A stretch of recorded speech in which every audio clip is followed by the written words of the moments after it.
que solamente la ley puede establecer los procedimientos de revisión de los actos administrativos de carácter tributario,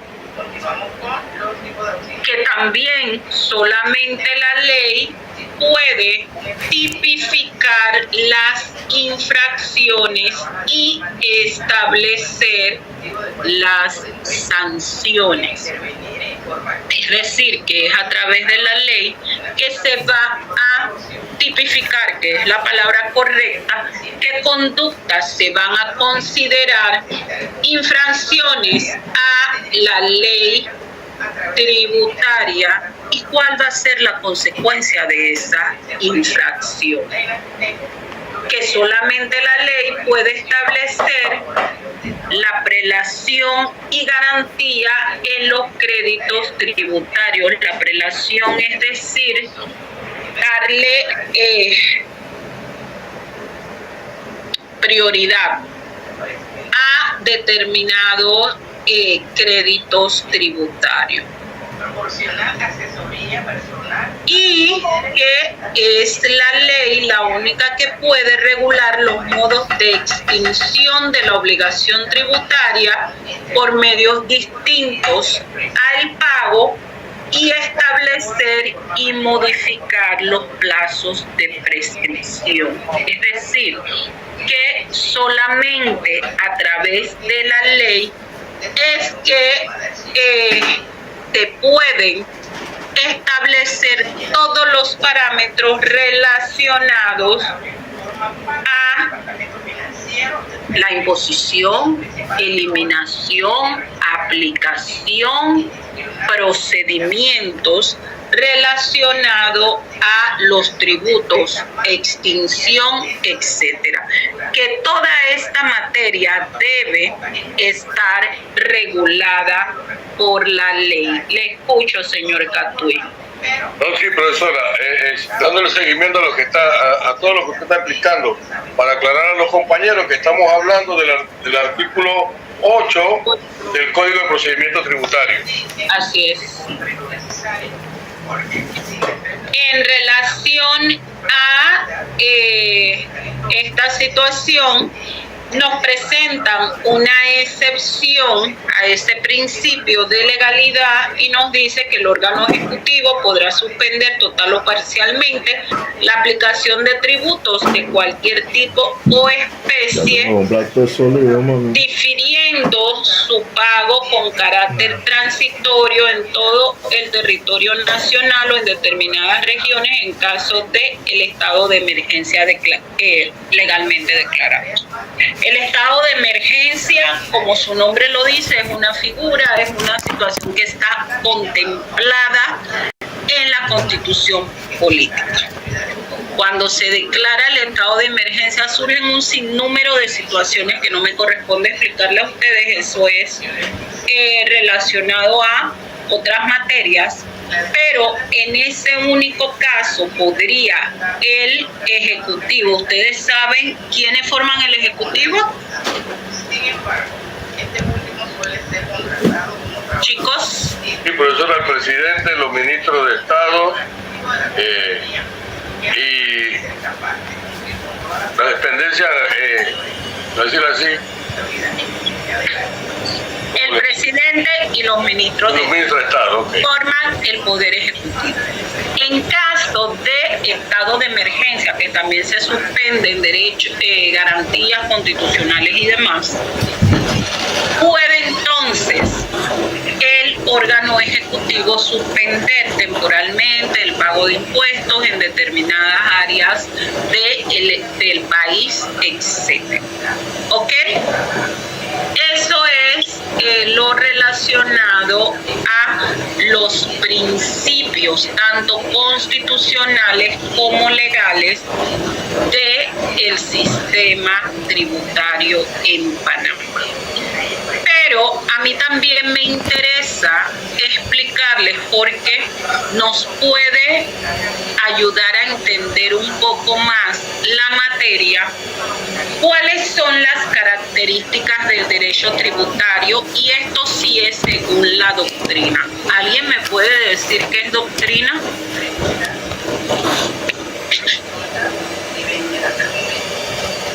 ¿Qué es doctrina? ¿Es primera vez que escuchan la palabra? No, profesora. No, profesora. La forma, la norma, la manera. Primero la señora Yulisa. ¿Qué considera usted doctrina? O sea, una doctrina viene siendo más bien como formas, maneras una metodología de procedimiento para hacer cualquier tipo de cosas, por decirlo así, de manera sencilla. ¿Alguien más? Señora Lady, que tiene la mano levantada. Viene siendo como un conjunto de creencias o enseñanzas, profesora. ¿Alguien más? Profesora, yo busqué y dice que es enseñanza que se da para instrucción de alguien. Perdón, enseñanza. Que se da para instrucción de alguien. ¿Alguien más? Bueno, hasta donde yo conozco, pues el concepto de esa palabra es como una forma de dar alguna enseñanza para aprender algo. Gracias, chicos. Bueno, Profesora, disculpe, ustedes que me muevo un poquito de la cámara, estoy tratando de escucharla a usted y de trabajar al mismo tiempo, así que a veces me tengo que mover un poquito para darle unos procedimientos a una chica que tengo aquí. listo. Okay. Chicos, Pero la estoy escuchando todo lo que dice. la señora Zulinet, ¿me quiere decir algo? Profesora, aquí tengo más o menos que la palabra doctrina es un conjunto de ideas, opiniones religiosas, filosóficas y hasta políticas. Gracias, señor Justo. Tengo entendido que son normas a seguir. Ok, gracias a todos los que participan. Siempre me van a escuchar hablar de muchos términos jurídicos. Y generalmente trato de que mis estudiantes vayan aprendiendo porque son términos que van a usar a lo largo de la carrera. Doctrina. La doctrina, como lo han dicho parte de sus compañeros, son un conjunto de ideas, de estudios en diversas materias. La doctrina no se hace alusión solamente al derecho, pero está compuesta por libros, revistas, artículos, discusiones de los estudiosos del derecho en diversas áreas. A eso se refiere cuando se dice, no, es que según la doctrina, no son leyes como tal, son un compendio de estudios que los vamos a encontrar en los libros, en los artículos, en folletos, que las personas que se dedican a las diversas ramas, a nosotros nos interesan los estudiosos del derecho, explican diversos temas. Se te corta la lengua. Si yo quiero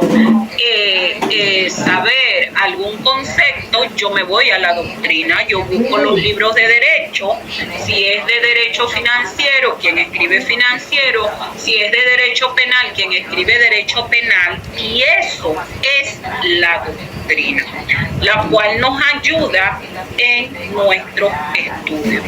Libros, artículos, folletos que hay a lo largo de toda la vida del derecho, de personas que son buenísimos autores y nos ayudan a entender la materia. Me expliqué la materia que sea, no solamente financiero, lo puedo hacer como dije, en civil, en penal, en laboral, a donde sea hay doctrina.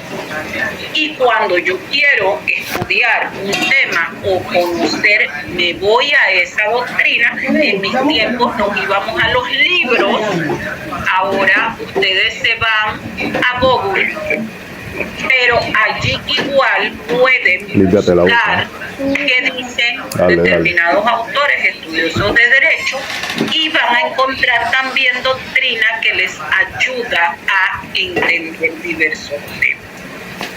Entonces, ¿por qué les hago esta explicación? Porque las características que les voy a dar ahorita mismo del derecho tributario las tomé de la doctrina, es decir, de libros, de folletos, de artículos que estudian o autores que estudian derecho financiero y algunas que son más coincidentes entre ellos fue la que traje para explicarles algunas características. Dígame si lo puedo.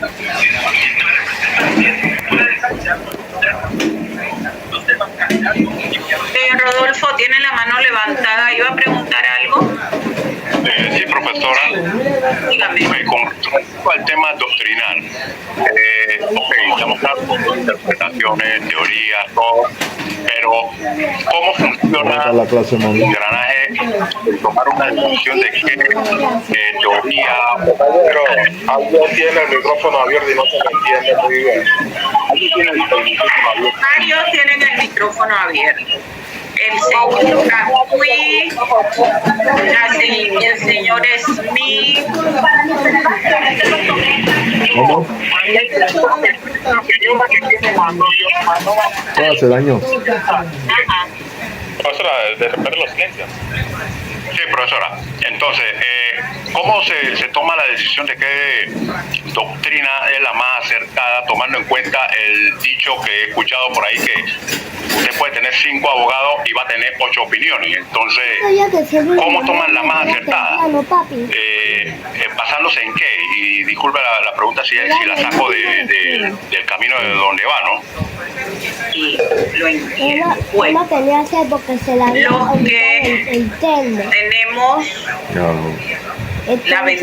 la bendición, la fortuna de trabajar dentro de el organismo social, yo laboro en el organismo social.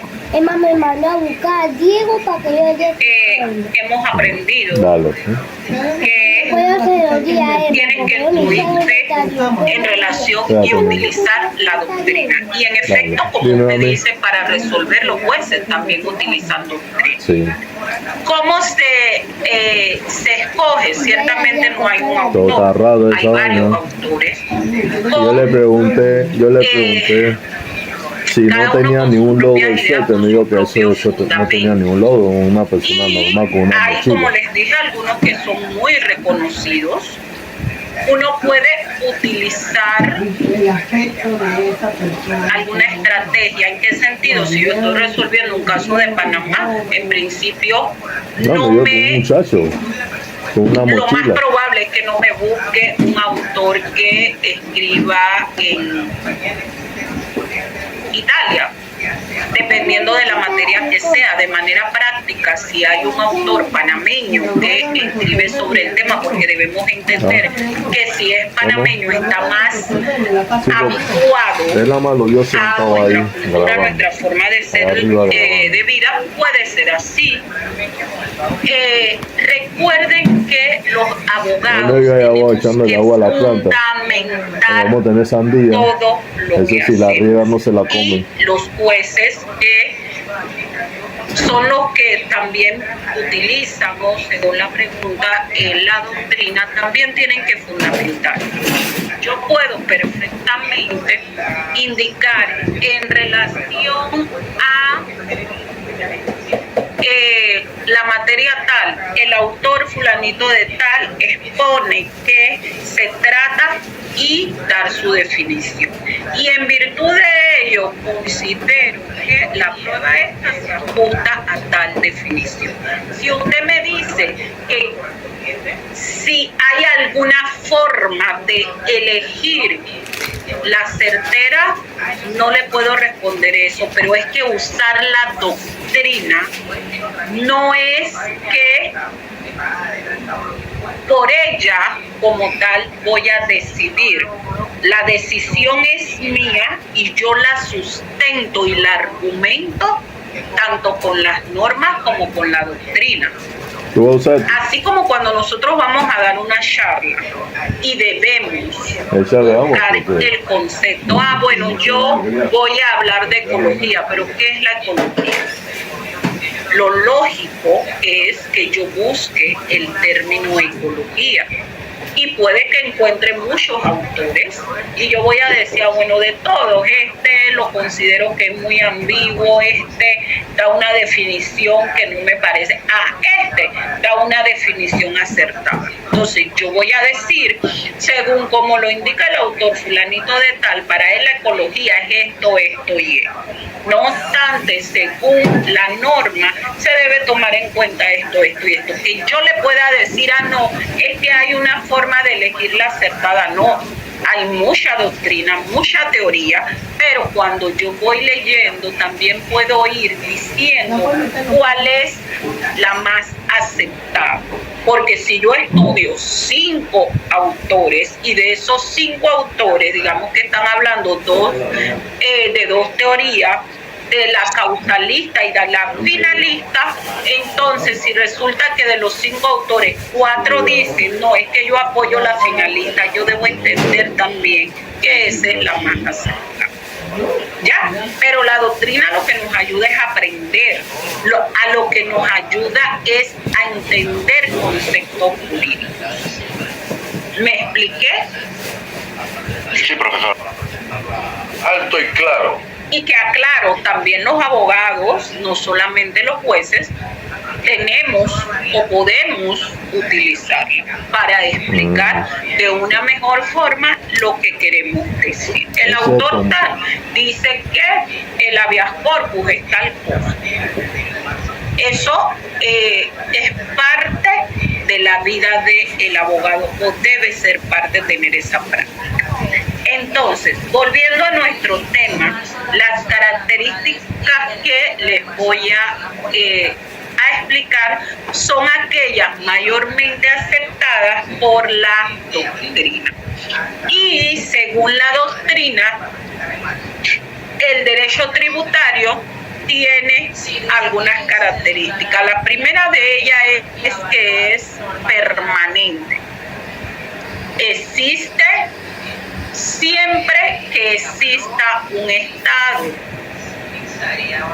ya que el Estado es quien tiene la potestad de emitir leyes tributarias en cualquier momento. Ese derecho no prescribe, es permanente.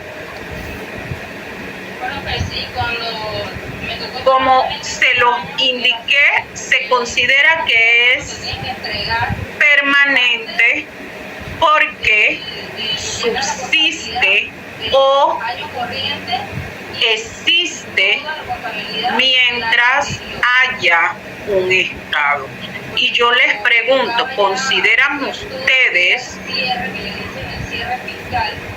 que un Estado puede subsistir sin tributos?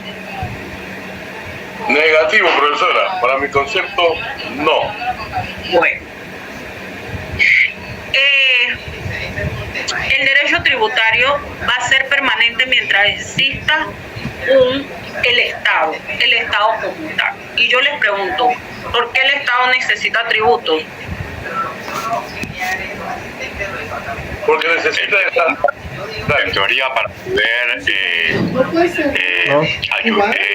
poder desempeñar o poner en marcha los proyectos sociales que van a beneficiar a la población de ese estado, en teoría. teoría. Gracias. Dijo en teoría. Quiero entender que no está de acuerdo en que eso sea real. ¿Para No, qué? no es que no estoy de acuerdo que sea real, es que a veces no se da así. Gracias por la aclaración. ¿Alguien más? Con respecto a lo que dijo el compañero, nada más que sí, para mi concepto sí, se da porque las instituciones del Estado, los funcionarios, dependen del tributo para poder como dice, para poder ejercerlo. Ok. Definitivamente que tenemos que llegar a la conclusión de que el Estado requiere de los tributos para su subsistencia y en virtud de ello eso apoya la característica de que el sistema tributario es permanente. Característica que está íntimamente relacionada con la segunda, que es irrenunciable. Es decir, que el Estado no puede renunciar a la facultad de establecer y exigir tributos, pues no podría funcionar y mucho menos, chicos, apaguen los micrófonos, y mucho menos satisfacer las necesidades de la sociedad. Los tributos no se utilizan únicamente para satisfacer las necesidades sociales, también se utilizan para el propio funcionamiento del Estado, para todo lo que tiene que ver con la administración pública, con el funcionamiento del Estado como tal, el gestionar la funcionabilidad de los ministerios, el gestionar la funcionabilidad de las entidades autónomas. Para todo ello, el Estado requiere tributos. Y en virtud de ello, resulta que es irrenunciable, porque si el Estado renuncia a cobrar tributos, simplemente dejaría de existir como tal, porque no podría funcionar. ¿Alguna pregunta al respecto? La tercera, dígame. Profesora, irrenunciable. Ok, es verdad, si no tiene impuestos no puede pagar salario, etcétera, etcétera. Pero cuando se dan las exoneraciones de impuestos a empresas internacionales grandes, como llámese Ford y muchas otras, donde los impuestos son miles, a veces cientos de millones de dólares que no entran, ¿eso no es una forma de renunciar a ellos? No. Ok. Yo les dije que estábamos hablando de las características del derecho tributario, es decir, de esa parte del derecho público que regula la interposición, eliminación de impuestos. Esa es una característica del derecho tributario, que el Estado no puede renunciar a su facultad de establecer tributos. El Estado no puede simplemente decir: yo no voy a cobrar más tributos ni voy a imponer más tributos. De lo que usted me habla son de exoneraciones y beneficios que sí lo contempla la ley. La ley establece que el Estado puede tener algún tipo de concesiones, algún tipo de beneficio, que a veces, cuando en las otras clases me manifiestan lo mismo que me ha manifestado el compañero, le digo que de cierta forma se utilizan. Y no voy a entrar a discutir si es justo, si es injusto, o si lo hacen que lamentablemente en nuestro país tampoco podemos quitar, no puedo tapar el sol con un dedo y decir que muchas veces no se hacen por buscar beneficios personales. Pero las leyes tributarias tienen lo que se conoce como incentivos. Y generalmente este tipo de exoneraciones se utilizan como incentivo para promover inversiones en algunas áreas. Y lo voy a dejar allí porque si seguimos, entonces me van a decir, sí, profesora, pero es que no le cobran a fulanito y hacen unos contratos y salen ganando. Eso es cierto. Pero a mí me toca explicarles lo que dice la ley. Y en el caso de la ley, eso se conoce como incentivos fiscales para poder promover determinadas áreas.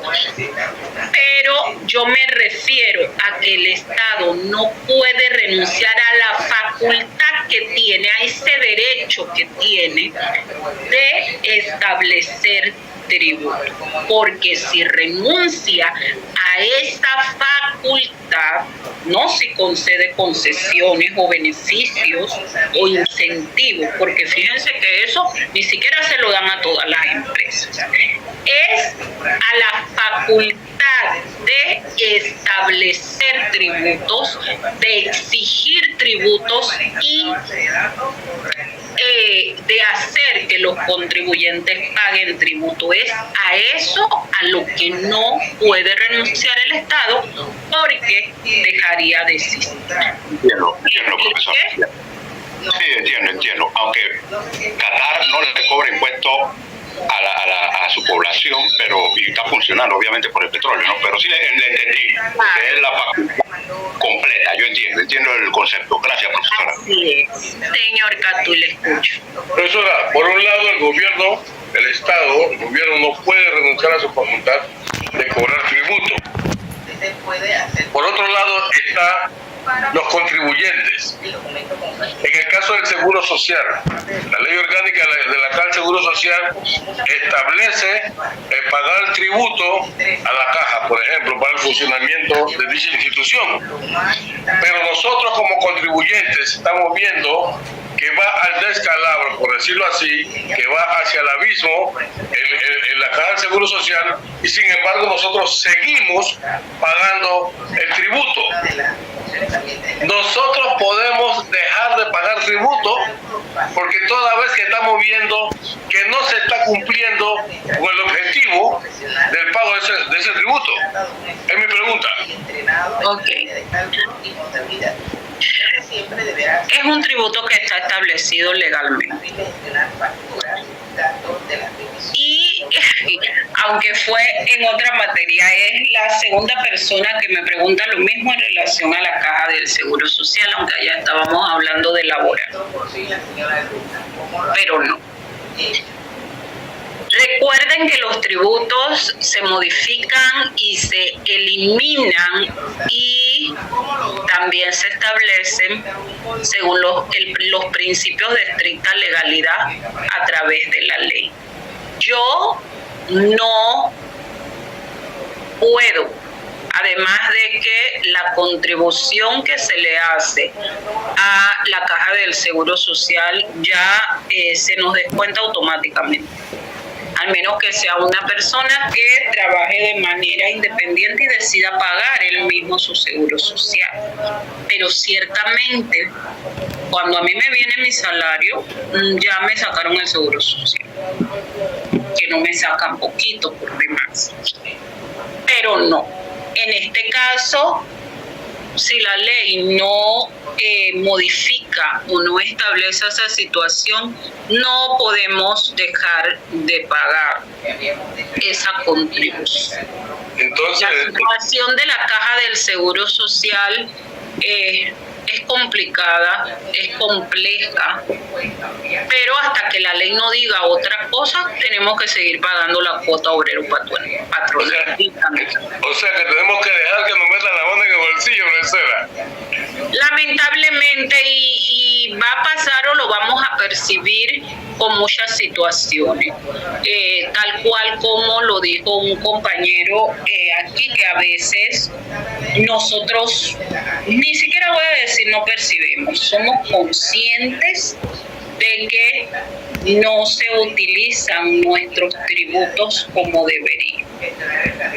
Y un ejemplo de eso, o muchos que tenemos en nuestro país,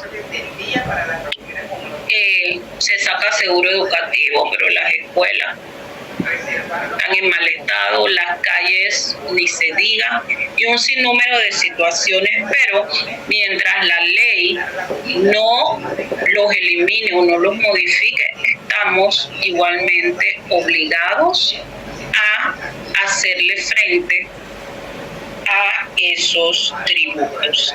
Dígame, señor Yair. Sí, profesora, nada más para el señor Lucho, nada más para que sepas este dato. La institución del Estado que tiene más tierra a nivel nacional se llama la Caja del Seguro Social. Con eso te lo dejo. Ok. Gracias, Yair, alto y claro. Sí. La otra característica es que es limitado.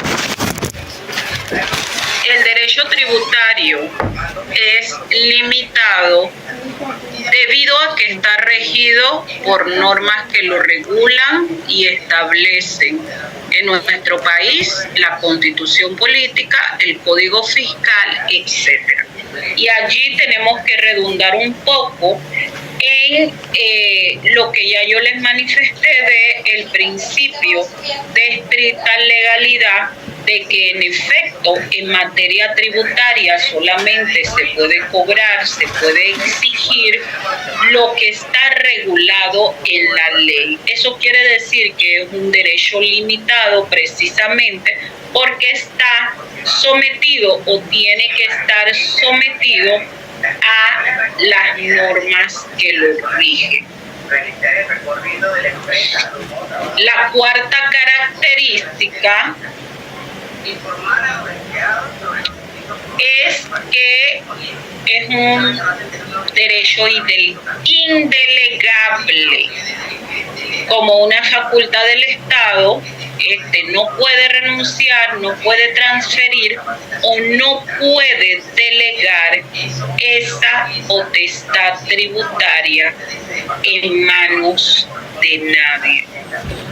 Precisamente por ser el Estado el único facultado para establecer, modificar y eliminar tributos, no puede delegar esa facultad en más nadie, no la puede transferir y debe ejercerla el Estado.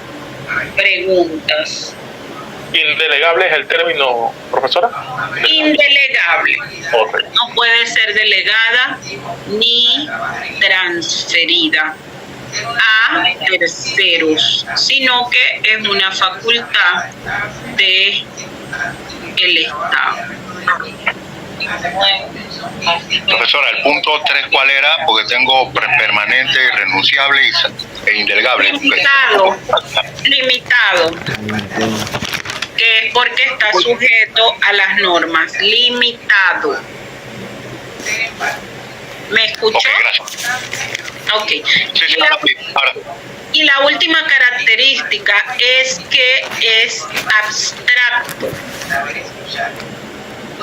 Su existencia surge antes de ser ejercitada, pues la sola existencia del Estado hace que nazca el poder o facultad de establecer o solicitar tributos. Y en este sentido voy a volver a repetir lo que le expliqué al compañero en relación a la facultad. Cuando esta característica nos dice que es abstracta, es porque apenas surge un Estado, surge la facultad que tiene, el derecho que tiene, la potestad que tiene de crear o de establecer impuestos. Aunque no lo haga siempre ni de manera directa, aunque no lo haga siempre y de manera inmediata, el Estado siempre va a tener la facultad de establecer y crear tributos. ¿Me expliqué hasta aquí? Claro, profesora. No puede escuchar, pero no ve. Pero yo estoy presentando, ¿verdad? Sí, profesora,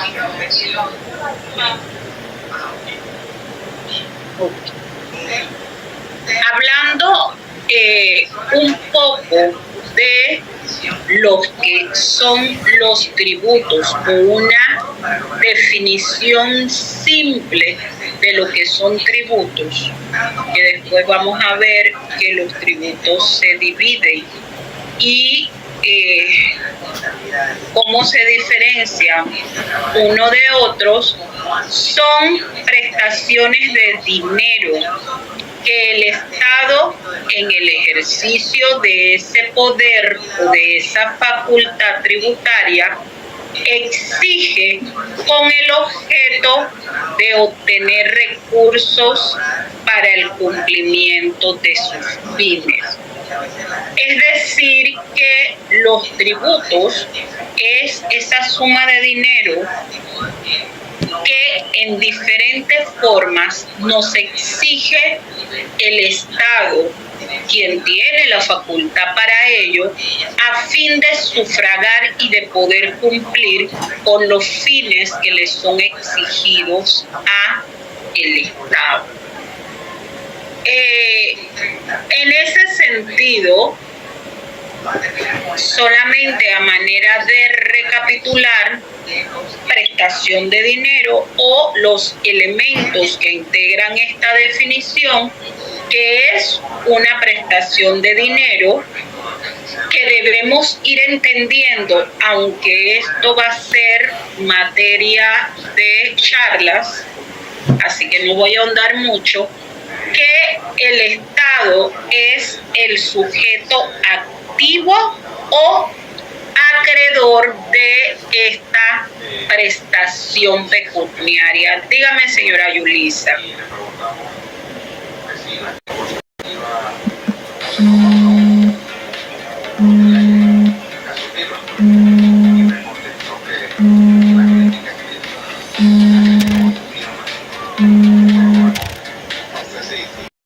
En dinero, el Estado, en el ejercicio de su poder tributario, exige con el objeto de obtener recursos para cumplir sus fines. En el artículo 2 del Código de Procedimiento Tributario van a encontrar una definición bastante parecida, solamente que como les habla de la realización del hecho imponible previsto en esta ley, etcétera, preferí darle una un poquito más sencilla. Sin embargo, también pueden utilizar la establecida en el Código de Procedimiento Tributario. Como les decía, en relación a esa definición que les di, podemos rescatar o recalcar 5 elementos. Uno, que se trata de una prestación de dinero. 2, que el Estado es el sujeto activo o acreedor de esa prestación pecuniaria. Ustedes saben lo que significa acreedor, ¿verdad? Porque es una palabra que utilizamos incluso en nuestras actividades cotidianas financieras.